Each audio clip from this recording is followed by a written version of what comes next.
Hi, everybody. Miss you.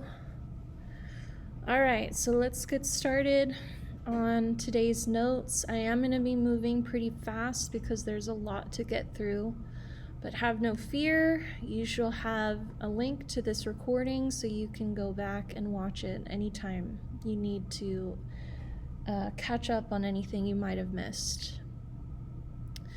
So we are starting our section on the Russian Revolution, which we talked very briefly about during our chapter on World War I. And you should have already completed the assignments from the previous class, the 2 worksheets from the textbook. So you should, at this point, have at least a basic idea of kind of the players involved in the Russian Revolution. This slideshow goes into much greater detail on the revolution itself and the aftermath of the revolution. So, our main causes of the Russian Revolution, and we are going to go into detail on all of these, but here are our main causes. Autocratic rule of the Tsars. Tsars are like, you can think of them like a Russian king. They are absolute rulers that make all of the decisions. Then industrialization and resulting worker discontent led to the rise of communism and the writings of people like Karl Marx, which I hope you remember from when we talked about the Industrial Revolution. There's also the Russo-Japanese War, which is basically a war fought over land in what is today Korea and northern China. Then there's also Bloody Sunday, which was it started as a peaceful protest against the government, but then the police force was called in and they killed many of the protesters. Then we have World War I, which I hope you remember did not treat Russia well at all. They lost many soldiers during World War I, which added to this sense of distrust and discontent of the people. And then after the abdication of the Tsar, which we will talk about, the provisional government that was put in place after failed even more than the previous government. So people had a mini revolution where they tried to get the Tsar out of power. Then they set up this provisional government that really was worse than what was before, and so the people staged another revolution a few months later that officially took the power away from the Tsar. All right, so let's move forward. So some of the policies of these Tsars that contributed to discontent among the people would be the fact that Tsars are autocratic rulers. This is an absolute ruler that doesn't take anybody else's opinions into consideration, or they might, but they certainly don't have to. And Russia's Tsars during the 1800s were really cruel and oppressive, so the people of Russia were really struggling. These people, the common people or peasants, they lived in poverty for the most part and had zero rights, no voting rights, no say in any decision-making going on in their country. So the ruthless, widespread treatment of these peasants led to social unrest and several violent uprisings. So the people are saying, we are fed up with being treated like this. We want a new kind of government. Alexander III, who was one of the last Russian Tsars, used extremely harsh tactics to crush any opponents that he might have. And this turned Russia into a police state that was totally teeming with spies and informers. What this meant was You might think you're having a private conversation with your neighbor complaining about the government or the Tsar, but it turns out your neighbor might be a government spy and they turn you in to the police force so you can be imprisoned and maybe even executed for speaking out against the Russian government. So these policies oppressed non-Russians and Russians alike, but in particular, they focused on trying to purge non-Russians from the Russian empires, especially Jewish folks, and they created these pogroms, which were basically like concentration camps, where or work camps, where Jewish people and oppressed people in Russia were forced to work basically until their death. Really gnarly. You do not want to go to a pogrom. Okay, so continued policies of the Tsars. Nicholas II, who was the son of Alexander III, became Tsar in 1894. And he absolutely refused to surrender any of his power and vowed to maintain this kind of traditional autocratic rule.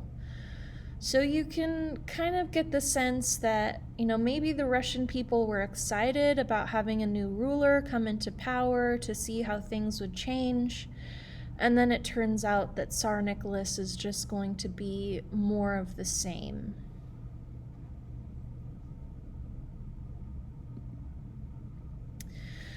Nicholas II is usually considered to be one of the major causes of the Russian Revolution happening at this point of time. He was really in his own elite world. He was totally blind to the changing conditions of his time and of his people. He never visited any factories or farms that the majority of the Russian people were working in or on, and he had very little understanding of working conditions. This is a rich boy who has never had to work a day in his life. And he is usually considered to be a weak and very ineffective ruler.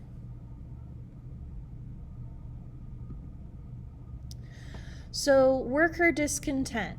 Industrialization, remember, brought a lot of positives, but it also created a lot of problems. So what are some of these problems? Angry factory workers felt exploited, and this should sound familiar to you guys. They had miserably low wages. They could barely afford to take care of themselves and their families. They worked in really grueling conditions, cold and unsafe machinery, and so on and so forth. Child labor was really prevalent.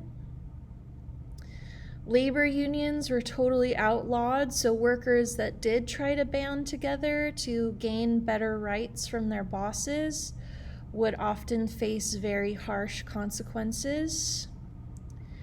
The factory workers had absolutely no political power to make any of their discontent known.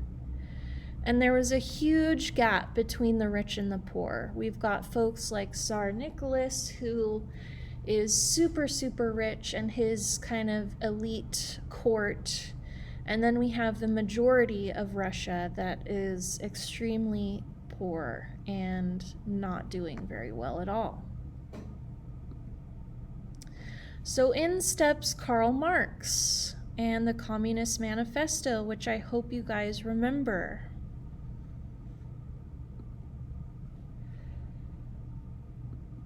So these radical groups that came out of the problems of industrialization, like communists, like Marxists, they tried to ignite a revolution amongst the proletariat. Remember, Karl Marx defines all of history as a struggle between the two working classes. There's the bourgeoisie, the rich folks, the bougie folks, and the proletariat, the working folks, the poor.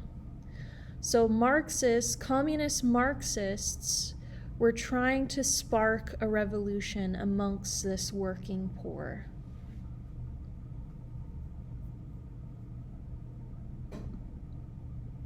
All right, so now we've got the Russo-Japanese War. Russia lost this war to Japan in 1905. It started in 1904 and it ended in 1905, so it's a very short war.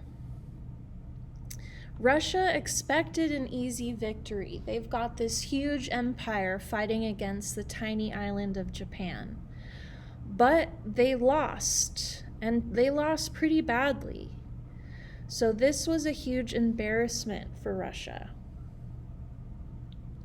For example, the Russian fleet that had sailed for 6 months just to reach the island of Japan was destroyed in under an hour. And so this humiliating defeat sparks more social unrest at home. The people are not trusting the government to make wise decisions and to take care of them. They've sent off many young men to die in this war. And for what? For a humiliating defeat. All right, so now we've got the 1905 revolution, otherwise known as Bloody Sunday. And we've got this very illustrative picture here of a Russian police officer essentially attacking some of these poor peasants that were protesting. So in 1905, workers marched in St. Petersburg, which is the capital of Russia, to demand better working conditions and to have a say in government. Russian soldiers opened fire on these protesters. They did not give them a chance to say their piece.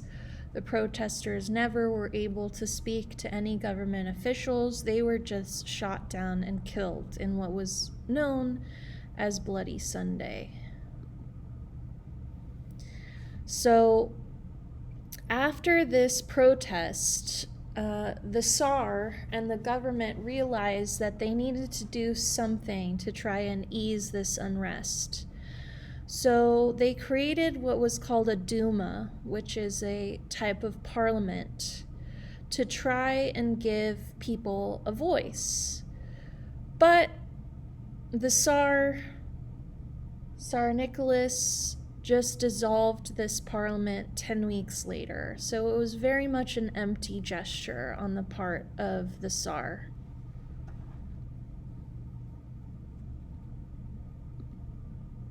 So here's a picture of the protesters on the far side up here. And then we've got the Russian police lining up and just basically operating like a firing squad, killing hundreds of protesters.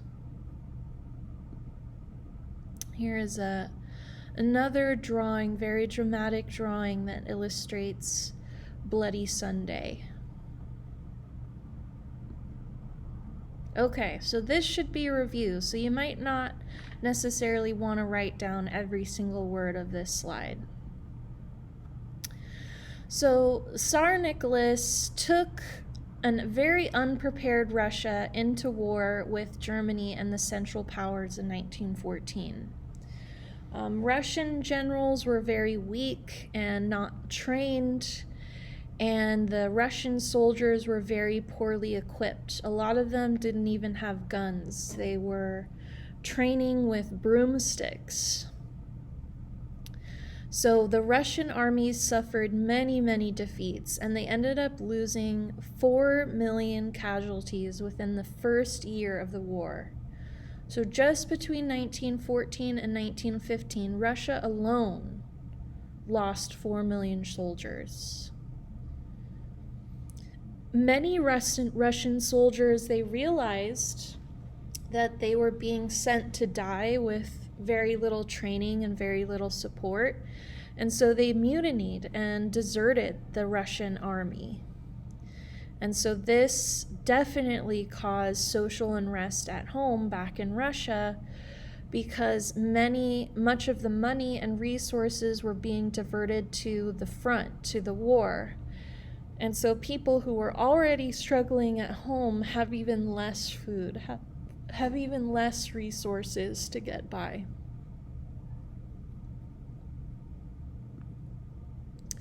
All right, here is a very interesting character in history.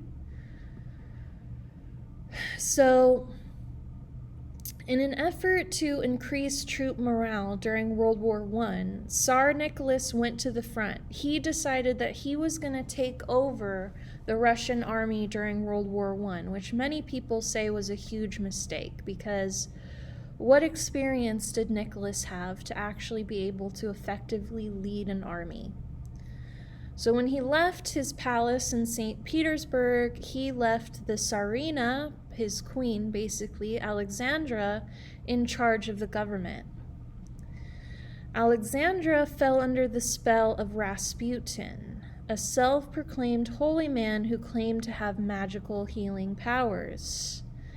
So Rasputin's influence over the Tsarina gave him great power. So there were maybe a year or so during World War I where the Russian Empire was basically being led by this guy, Rasputin. He was the puppeteer who was really making most of the decisions. And Rasputin was actually murdered by Russian nobles in 1916. And you may have heard a little bit of this story before because it's a pretty crazy story. Rasputin is really hated by other Russian nobles because he has the ear of the Tsarina. He is the one who is basically making the decisions in Russia while Tsar Nicholas is at the front in World War I. There is also a rumor that Rasputin was Tsarina Alexandra's lover, so people were very upset about that as well. Fearful of his growing power, these nobles basically decided to assassinate Rasputin. So the first thing that they did was give him food and wine laced with cyanide. However, he did not react to the poison at all. So they were like, what? Let's try this again. And so they shot him at close range and left him for dead. A little bit later, they left him for dead outside in the snow. And he revived somehow from this gunshot and tried to escape from the palace grounds, whereupon he was caught and shot and beaten again, very viciously. Somehow he was still alive, and he was tied up and tossed into a freezing river, and that was ultimately what killed him. So, excuse me, there are a lot of stories about Rasputin possibly being some sort of supernatural being, because he did claim to have magical powers in the first place. He claimed to have healing powers. So some people still spread legends about him being maybe immortal or something like that. A very interesting character in history. All right, so now we've got the March Revolution. So our first kind of moment where the Russian government had a chance to fix things was Bloody Sunday in 1905. But the government didn't really do anything. They just continued their same autocratic rule. They continued to force Russian soldiers to go die in World War I. And so in 1917, there was this huge uprising of workers spread throughout Russia. And soldiers that were sent by the Tsar, sent by Russian leadership to put down this rebellion, they actually laid down their guns and they picked up protest signs and joined the rebellion instead. So Tsar Nicholas, this is when he was forced to abdicate his throne, and this means basically abandon his throne. He would no longer be considered the leader of Russia in anything but name. And so Nicholas II would be Russia's last Tsar. After 1917, Russian government changed dramatically, and there have never been any Tsars since then. So after Tsar Nicholas abdicates, the people aren't really sure what to do yet, and so this weak provisional government is put into place. However, this provisional government sucks. There's not really another way to put it. So here's a picture of Nicholas II after his abdication. So he was allowed to remain in the palace with his family. He was allowed to keep his title, but well, not his title, the Tsar, excuse me, his title in terms of like kind of his elite status as a very rich person. But he is really beaten down. I mean, you can kind of tell he looks really like skinny and kind of haggard in this picture. Not a great time for him. So this provisional government that was really weak and lame, these were some of the big mistakes that they made. So first and foremost, they continued to support Russia's involvement in World War I, which was vastly unpopular. Remember, millions of Russians had been killed in this war that they didn't really see a whole lot of point in fighting. And so this provisional government's support of World War I ended up costing them support of the Russian people. This government also completely failed to address the concerns of Russia's peasants. These were basically, they were slaves in everything but name. They did not own land. They were forced to work the land owned by someone else and pay extremely high taxes. So this was one of the major concerns of the majority of the Russian people, but the provisional government decided not to do anything about that. So this resulted in the growth of local Soviets, which is another word for a council, basically. And these Soviets were made up of workers, peasants, and soldiers who were unhappy with this provisional government and with the lack of reform. So basically, these councils, these Soviets were formed to try and make the changes themselves because they realized that the government wasn't going to do anything for them. So a big part of this revolt is communists. And these are Marxist communists who follow the writings of Karl Marx. But these Marxists are also divided into two groups. So we've got the Mensheviks. Mensheviks means minority, and they wanted to implement communism in Russia, but they kind of wanted to take it slow rather than a complete and total sudden takeover of the provisional government. Those who were a part of the Mensheviks wanted to educate people about communism, and they were willing to kind of take it slow to gradually gain people's support. This was definitely a grassroots movement led by, for the most part, people who had never been in politics before. These are not the elites. This was a grassroots movement led by Soviets from all over Russia. However, they were in competition with the Bolsheviks, which means majority. So the Bolsheviks also wanted to implement communism in Russia. Both of these groups are Marxist communists, but they have some different ideas about how to implement communism. So the Bolsheviks believed in a very radical, quick implementation without popular consent. So they were basically going to force Russia into accepting communism quickly, without giving the people the choice, and hope that they would come around eventually.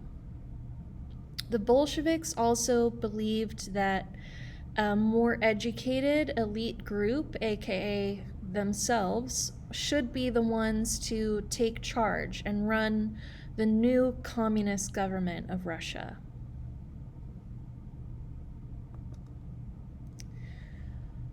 So the Bolsheviks, as you can probably guess from the fact that the name means majority, they were the ones who emerged as the dominant social revolutionary group in Russia during this time period. So the Mensheviks, maybe they had good intentions, but the Bolsheviks' passion and strength eventually caused them to kind of win this battle. Okay, so Vladimir Lenin, very important guy, was the leader of the Bolsheviks, and he was inspired by the ideas of Karl Marx. Vladimir Lenin was also a communist, definitely a communist. He was committed to class struggle and revolution. So like Marx says, he believed that all of history is struggle between the classes. Vladimir Lenin also believed that. He organized the Bolsheviks. He was basically the leader of the Bolsheviks that were committed to carrying out revolution in Russia and carrying it out quickly. So his promise to the people, Vladimir Lenin's promise to the people, was peace, land, and bread, which kind of tells you a lot about what the Russian people's priorities were at this time.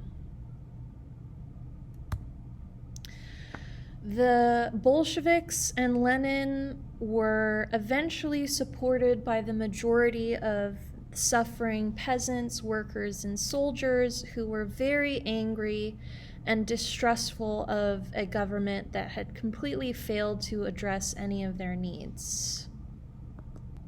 So why would Germany help Lenin return to Russia? Lenin had been exiled to Germany for several years for being a bit of an agitator. He was, even before the beginnings of the Bolshevik Revolution, Lenin was speaking out against the Tsar and the Russian Empire. So they exiled him. They sent him away to Germany because they didn't want him to start a revolution. But in 1917, Germany actually helped Lenin to return to Russia. And why would they do this? They were actually hoping to stir more discontent, more revolution in Russia, and they knew that Lenin would be the person to do that. And they did this hoping that Russia would pull out of World War I, and then they wouldn't have to deal with fighting both Britain and France and Russia. They could just focus on the Western Front. And this strategy ended up succeeding. It wasn't just Lenin's return that led to Russia pulling out of World War I, but it was definitely part of it. So here's a picture of Lenin standing on his podium there, giving a very rousing speech probably about communism. It's a great photo. So November of 1917, so remember, we have the first sort of revolution that takes place in early 1917, then now later in 1917 we have kind of a second wave. So Bolshevik soldiers, remember Bolsheviks, they're the majority of this communist group that wants a quick overthrow, a quick switch of the government to a communist government. So these Bolshevik soldiers seized control of the Winter Palace, which is the name for the government buildings that were in Petrograd, or what is now known as St. Petersburg. And they arrested several leaders of this provisional government that had failed them so badly. All power to the Soviets became the rallying cry of the Bolsheviks. And Lenin was named as the head of the new socialist government within hours. So the Bolshevik Revolution is really what resulted in Russia transitioning from an empire into a socialist republic or communist government.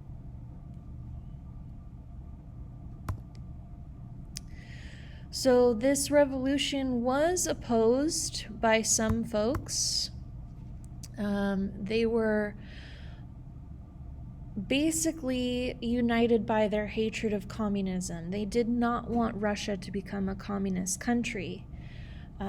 You could understand that those people that were very well off in Russia, members of the elite, they weren't necessarily happy about a government taking power that would seize all of their wealth and redistribute it to the poor. So although Bolshevik means majority, there were people who were against communism in Russia at the time. And this caused a civil war to break out in Russia. And it was split into two armies, the White Army and the Red Army. Red is a color that basically since this time has been associated with communism. So this Red Army, red flags, Mao Zedong in China also used red as a form of symbolism for his kind of communist country in China in the 50s, the 1950s, I should say. So we've got some pictures here, the White Army at the bottom and the Red Army at the top. You can see that the White Army, they seem a little bit more like professional. They've got the actual, they've got the actual rifles and the bullets, uniforms. They look a little bit more like soldiers. And then the Red Army troops were much more usually common people who had kind of taken up arms. So from 1918 to 1920, and I apologize, these pictures are very graphic. This was a terrible time for Russia. Tens and thousands of quote-unquote class enemies were imprisoned and executed without trial by the Bolsheviks during the Civil War. So the Red Army was pretty much in power throughout this time. And what they mean by class enemies would be folks that were against communism, folks that did not support the Bolsheviks and who wanted to keep the Tsars and the previous Russian government. Victims included clergymen, aristocrats, and wealthy bourgeoisie, any deserters from the Red Army, and people who just spoke out against communism and the Red Army in general. So no trial, no fair say, just imprisonment and execution. So what happened to the Tsar? What happened to the family that was ruling Russia before? They were known as the Romanovs. We've got Tsar Nicholas and Tsarina Alexandra there. One of those ladies is Anastasia. if you're familiar with that story. I believe it is the girl with the white bow sitting next to Tsarina Alexandra on the left. So what happened to the Romanovs? At some point during this 2-year period after the Russian Revolution, after the Bolshevik Revolution, the Red Army were invading their palace. And they had herded the family into a prison house and execute them. They did this very purposely at this point in time because the Romanovs were waiting to be rescued by the White Army, and the Reds did not want the Whites to have a sort of leader that they could count on taking control again if they happened to win over the Red Army. So the Red Army just executed the entire Romanov family, basically take out the entire royal line so they wouldn't have to worry about anybody coming back later saying that, you know, I am the rightful ruler of the Russian Empire and all of that kind of stuff. So it's a very sad story. You know, as terrible as a leader as Nicholas the Second was, you know, his small children, they did not deserve this.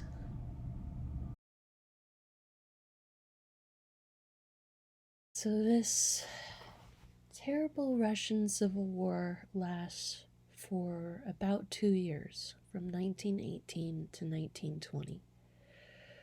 During that time, Western allies of Russia, because remember, Russia was in an allyship with Britain and France. These allies also included Japan and the US at this point. They sent troops to support the White Army.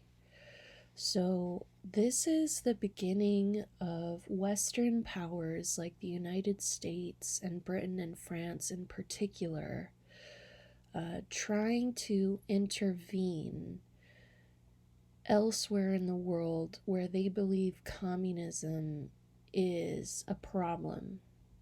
So notice that these Western powers side with the White Army, the army that was trying to restore Russia to its previous state, to get rid of communism. However, at this point in time, this intervention on the behalf of Western countries was kind of half-hearted. They were still recovering from World War I. And so the Reds ended up defeating the White Army after almost 3 years of war, so late 1917 to 1920. Despite this short or relatively short period of time, 15 million Russians died in this conflict. This is not World War I. This is just the Russian Civil War, the fighting between the White and the Reds. This picture here is a gentleman named Leon Trotsky. Definitely write down his name. He is a very important figure alongside Lenin. And we will be learning about him more later.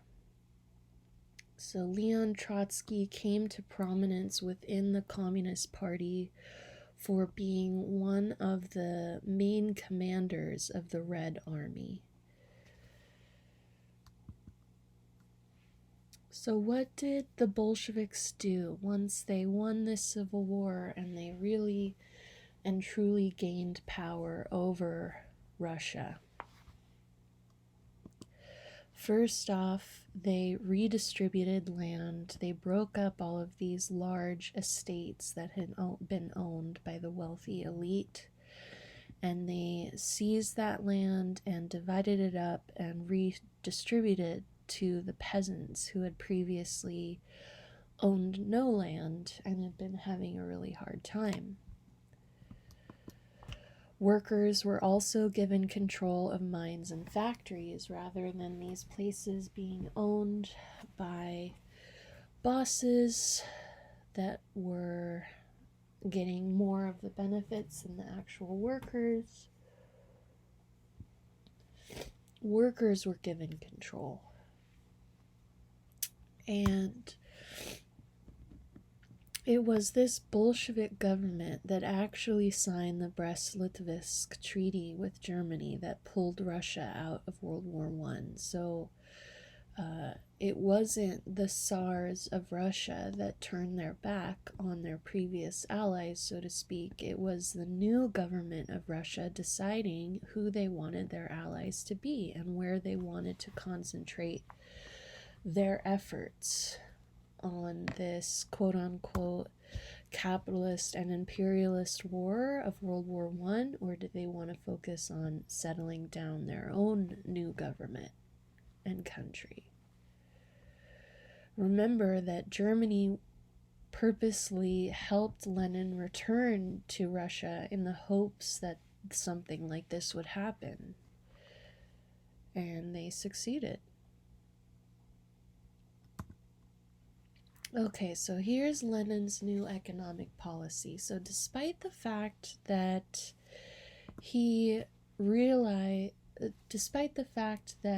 he considered himself a Bolshevik, he wanted a quick overturn of the government into a communist government, perhaps without the consent of the people. He recognized that this change couldn't happen overnight, that it might do more harm in the short term than people were able to tolerate at that time. Russians had already been going through a terrible time of things. So this was kind of like his halfway point between communism and capitalism. Like a good communist government should, the state controlled large industries and banks. They were not owned privately. But small-scale capitalism was allowed. Small businesses, and I mean very small businesses, were allowed. Individuals could buy and sell goods for profit. Peasants controlled their own plots of land and could sell surplus crops. So under true communism or true socialism, everything would be communally owned. So this is not necessarily true socialism or communism. And so Lenin saw this as a temporary retreat from communism. He was always planning to go further than this to try and make Russia a true communist nation. But these quote-unquote temporary reforms that found kind of a halfway point between communism and capitalism, they were really what revived Russia's, or allowed Russia's economy to revive after World War I and after this Bolshevik Revolution. So here is the birth of the USSR, which we talked about a little bit. Remember that nationalism was one of the causes of World War I, and Lenin really did not like World War I. He thought it was a capitalist, imperialist war, and he thought nationalism could be dangerous. So he organized what had previously been the Russian Empire into some smaller self-governing republics, but they were still under the central government's control in Moscow, in Russia. So if you look at this map, you can see that Russia, the main body of Russia, is still very large. But the thing about it is that it is mostly Siberian tundra. So even though the country of Russia looks very, very large, Most of the population is concentrated on that eastern side by the ocean, or on the western side where Moscow and St. Petersburg, closer to the borders of Ukraine and Kazakhstan. This is the birth of Ukraine controlled by Russia or the USSR, which we did talk about.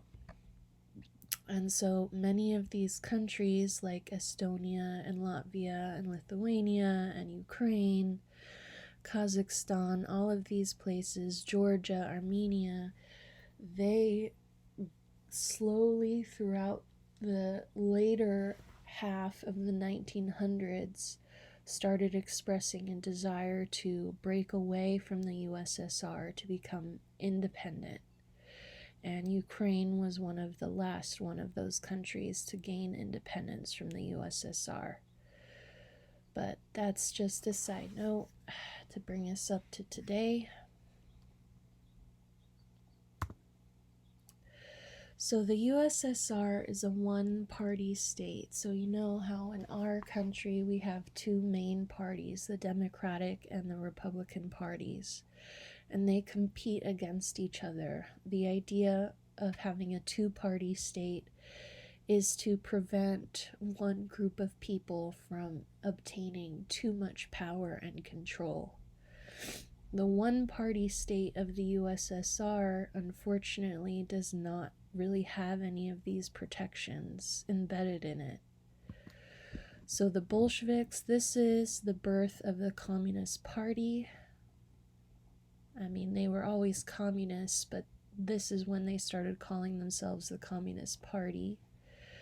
The Soviet Union, with Russia and Moscow at its center, was a one-party state with the Communist Party in complete control. So if elections were held, all candidates that you could vote for would be from the Communist Party.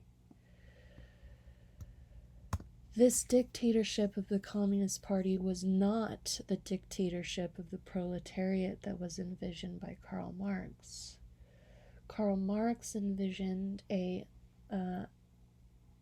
much more centralized government with elected leaders and councils allowed to weigh in on matters of the state.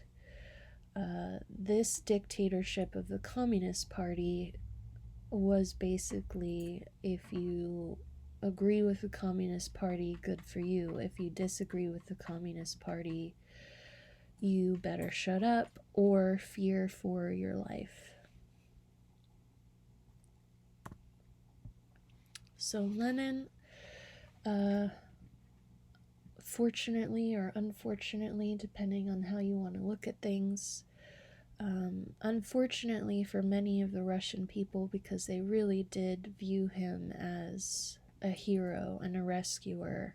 He died from a series of strokes in 1924, so he came back to Russia in 1917, staged the Bolshevik Revolution, won the Russian Civil War with the Red Army, and was really only in power for about 4 years after that, before his death. And so nobody was really prepared for this, and it caused a huge power struggle for the control of the Communist Party and the country. Lenin wanted Leon Trotsky, the former leader of the Red Army, to become his successor, but the Communist Party chose a man named Joseph Stalin. This decision, however, was put off for about 4 years after his death, because the Communist Party was debating and struck and not really sure of who to choose. Just a picture for you. I think I mentioned this before, but Lenin's body is actually preserved in a glass tomb that you can go and see. So this is a picture of, I don't know, maybe thousands of people lining up waiting to view Lenin's tomb. That's how revered he is in Russia. And throughout history, this picture isn't of millions of people, but since 1924, millions of people have visited his tomb. So this is the guy that ends up taking control of Russia. And although the United States allies with him and with Russia in World War II eventually, Joseph Stalin is not a good guy, in my opinion, I suppose. Totalitarianism is a form of government where you have a single elite ruler at the top who makes all decisions. And we're going to talk about what characterizes a totalitarian government in a little bit more detail in a moment. So 1928, finally the party decides that Stalin is picked as Vladimir Lenin's successor, and he is nicknamed the Man of Steel. He was a pretty cold, paranoid, ruthless, and ambitious man, and he used his position as General Secretary of the Communist Party to slowly gain complete control of the party. It is important to remember that Joseph Stalin was not Lenin's choice for his successor, so there were groups of people within Russia who were not excited or not willing to accept Stalin's control. Here's a quote from Lenin about Stalin. He says, "Stalin is too rude, and this defect, although quite tolerable in our midst and in dealing among us communists, becomes intolerable in a Secretary General. That is why I suggest the comrades think about a way of removing Stalin from that post." So Lenin thought that he was too rude, he was too prickly and cold to be a Secretary General, to be somebody that could be counted on to discuss and make agreements with people who maybe didn't agree with him. And here's a great picture of Lenin and Stalin together. Here's another picture of Joseph Stalin, Vladimir Lenin, and Leon Trotsky. So these are our three main characters of the book Animal Farm, in essence, which we are going to be returning to after spring break. So get excited for that. That's a very young Joseph Stalin there, too. We don't usually see pictures of him that young. So, who was the opponent of Stalin? Leon Trotsky, who, again, was a Bolshevik leader and commander of the Red Army, and became a commissar of foreign affairs in the new Soviet government. So Lenin believed that Trotsky had a better ability to be diplomatic with people from different groups and from different countries. He was a more appropriate pick for a diplomat, for a commissar, and for an eventual leader of the USSR. And this tension between the successors resulted in a very bitter rivalry. So what happened to Trotsky? he was forced into exile in 1929. So after Stalin kind of weaseled his way into power, he used his new power to forcibly exile Trotsky to Mexico.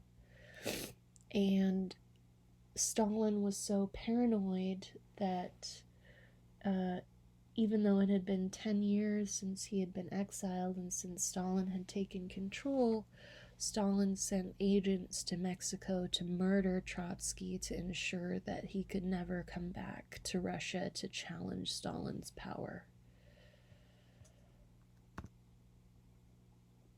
There's a picture of Trotsky's deathbed and the murder weapon, so I'm not going to dwell on this, but a pretty nasty way to go.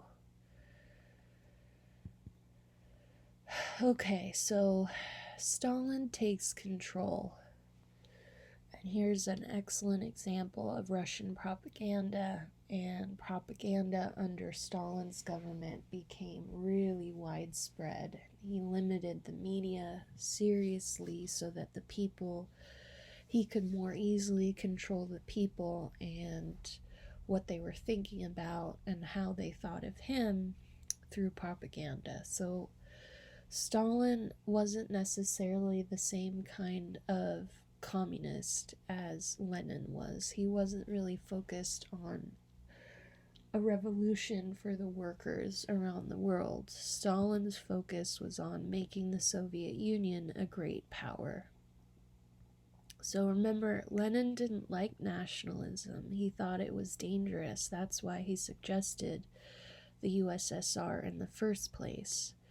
But Stalin did not really listen to this advice, and he wanted to stoke nationalism to try and make the Soviet Union the next great world power. And other things that he focused on to achieve this goal was to focus on military and industrial development. Remember that one of the reasons why Russia suffered so much during World War I was because they were kind of lagging behind the rest of Europe in terms of their levels of industrialization. So Stalin wanted to keep up with that, or catch up with that. And then he totally transformed the USSR into a totalitarian state to achieve these goals. So what is a totalitarian government? It describes a government that takes total control. So there's where we get totalitarian, total control over all aspects of public and private life. And this is not the only totalitarian government to emerge during the 1900s. Where else are there totalitarian governments? You can probably guess one. First off, we've got Stalin and the USSR, and then we've got Hitler and Germany. This is Mussolini from Italy, who also becomes a totalitarian leader. Mao Zedong from China, another communist totalitarian leader. And then we have North Korea today.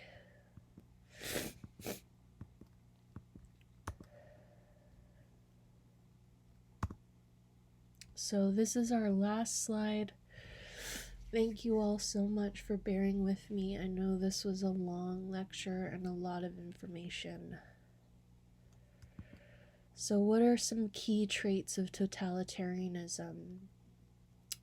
Pretty much required of totalitarianism is a dictatorship where you have a charismatic leader at the top that makes most, if not all, decisions, and one-party rule. So there's no two-party systems under totalitarianism. Oftentimes, these totalitarian governments end up kind of being personality cults that are centered on a dynamic leader.